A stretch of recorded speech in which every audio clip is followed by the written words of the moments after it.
So the SEAGames are coming up later this year, and we're hearing that football might not be a part of it. Oh. What? Wait. Football not being part of it, or Oh my god! are we not sending the team? For the Philippines. Oh my. Football might not be a part of it for the Philippines because they're deciding not to send many of the team sports games, looking at trying to get the gold medals. Here. Stupid. The You're potentials. stupid. Crazy. With the team already training, the under-23 team, Brian Reid has been coaching them, Yeah. and we even had friendly against Singapore. How much of a disappointment would it be, Iko, if the under-23s didn't get to play? It's a very big disappointment. Basically, the SEAGames football competition is the under-23 version of the AFF Suzuki Cup. Yeah. You have all Southeast Asian teams fighting there, and as shown in the last competition, Malaysia won against Indonesia at their home court. Mhm. Again, Yeah. similar to what happened in 2010 Suzuki Cup. Mm. So losing our football team there means losing the chance for our players to shine and also impress other countries in Yeah. case they want to find players for their own league as well. And how important is the experience that tournaments like that give to the players? No, definitely. It gives the confidence. Number one is the confidence. You know, being able to compete in an international tournament. I mean, being part of a team. It's not even just playing. Being part of that contingent to be sent there representing your country. That means a lot Yeah. for anyone. You know, who doesn't want to represent? We're hearing this history with you and the under-23s there. Could you elaborate on that a little Yeah. bit? So let us know. Mabawi itong Oh, meeting na to eh. Kara! May bawas susundin.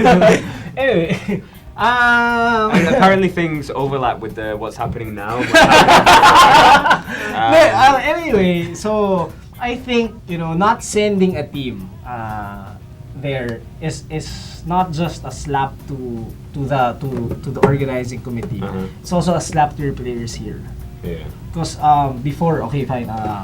For 2007, we were supposed to be sent to Thailand for the SEAGames. But I think, you know, a lot some problems were discussed. You know, money problems, support, etc., etc. But I think now the weird reason is that I heard Ronnie, you were saying what was the reason?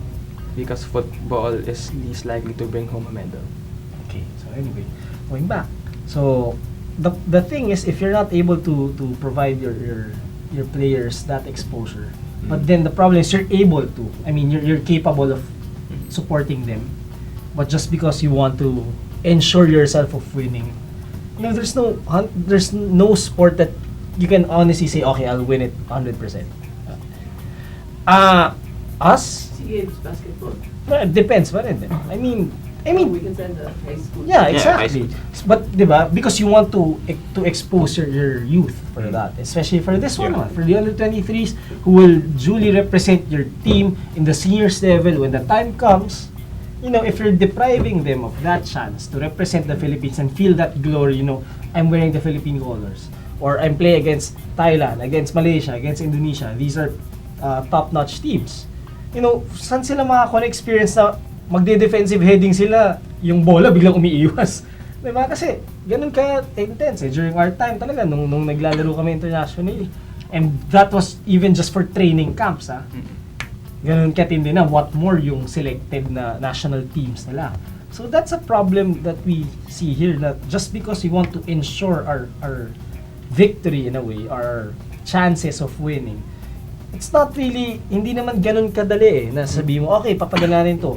Tapos pag anong nangyari, pwede nating sabihin ba sa kanila na, o pag hindi nanalo, di ba? Let's say, okay, pinadala nila tong team na to. Tapos hindi naman pala nag-function, hindi nanalo. Can we honestly say to them and slap it to their faces? No. Di ba? It's a gamble. Same thing here. You know, we should take a gamble because the program is there. I think, lalo na ngayon with Coach Reid handling the program, handling the team, I think it's better, kumaga, mas magandang yung preparation as compared to the previous one. Of course, even the players involved, some of the really good players from the UFL, you've got Mark Hartman being captain in the side with that. And then you've got a lot of the other players around them really performing well in UFL. Sorry? Neil is going to be. Neil, Yeah. was he confirmed? If He he's- won. if Wow. he's- Yeah. He wants So to if say. the SEA Games would be on, Neil Etheridge would be the goalkeeper. Diba? And, So there's fantastic players involved with that. and the good thing is, this is also not just for the foreign-based players, because Yeah. if you've been Absolutely. following the pool, a lot of players have been involved. I've Yeah. also one of my friends, one of the better coaches in Baguio, Aris Bocalan, asked me for a favor, to help him bring the player from Baguio to the training pool for the Tinasgas. Mhm. So I brought them here. So yung mga it reaches until Baguio and even until Visayas and Mindanao. It's not just because as compared to a few years ago na whoever is able and mostly sino lang foreign nandito, based. Di ba? Parang Yeah. ito talaga yung preparation na maganda na eh. The Teen Ascals program and also for the the age group programs for the national team nandun eh. And then suddenly dahil sasabihin mo na kasi least likely na manalo tayo doon. Kailan ka matututong manalo? Di ba? Ano gusto mo panalo kagad for a new sport na nag-boom pa lang? Di ba? Yun lang yung nakakatawa dun eh. So of course, like with if you look to the senior teams as well, if they don't have that experience at the youth levels, then they're not used to that, and they'll be shocked within stadiums and bigger exposure later on. Ronan, would you then say that the organisers for this are incompetent or highly incompetent? Don't let me close the question. You can use your own words. Okay, let's look at it this way. I think the organizers are thinking about the number of people that each team has. For example, I think they are thinking, for example, it's more economical to send in a basketball team because how many 12. players are needed in a team? 12. 12. How about in However, from what football? I've heard, the costs would have been sponsored. Yeah. It wouldn't have cost them See? anything. Private sponsors Private sponsors. will be So, coming in. If that's the case, Mhm. What's stopping them? oh nga. Wala. I think it's very, very stupid decision. Kasi Let's wala look at it- nagagastos ang Exactly. commission. And again, So let one by us- one, highly incompetent or just incompetent? Seriously speaking, it's Seriously. incompetent because, come on, we know that the government will be funding the players. They decided they don't want to fund some teams. Mhm. So be it. There'll be private sponsors who will bankroll the team. We don't have a problem with that. Mhm. Apparently, the PSC will check it first. For what? Ba? For What's the what? point? What's the point? What are you But checking for? Wala na silang gagastusin na kahit ni isang pusing. Di ba? Tapos, I mean, I'm not saying that the people there are incompetent. It's just that this decision Yeah, of course. is really stupid. I mean, you don't have anything to spend anymore, and you have a very capable team of bringing home a medal, and you have private sponsors willing to shoulder everything, and nanghihintay lang sila sa goal signal eh. Mm. Diba? Paperwork. Diba? Ano, tatama rin ka sa paperwork? I think the decision at first not to sponsor the Philippine football team at all is pangit eh, stupid eh. Then again, we also have to think na other nations in the Southeast Asian region are looking forward to the SEA Games to test their possible replacements for the national football team. We have, most of the, like what Iko said earlier, most of the AFF teams are there. They get to experience international experience, pero yung mga players natin only get to play friendlies, not even tournaments. Mhm.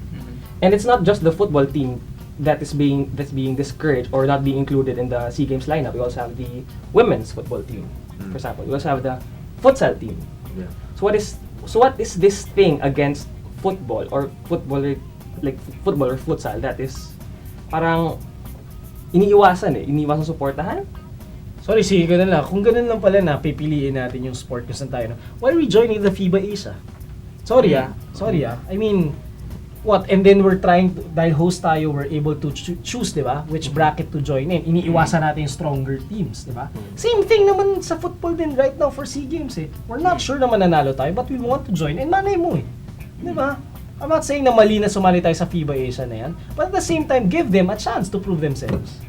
Diba? Ganun lang naman yan eh. Wala namang mananalo, biglaan. Bilhin na lang natin yung trophy kung gusto natin yun. Diba? Yeah, and a lot of medals you get are from surprises as well. People you weren't expecting to perform on the day because it's different within training and within the competition itself.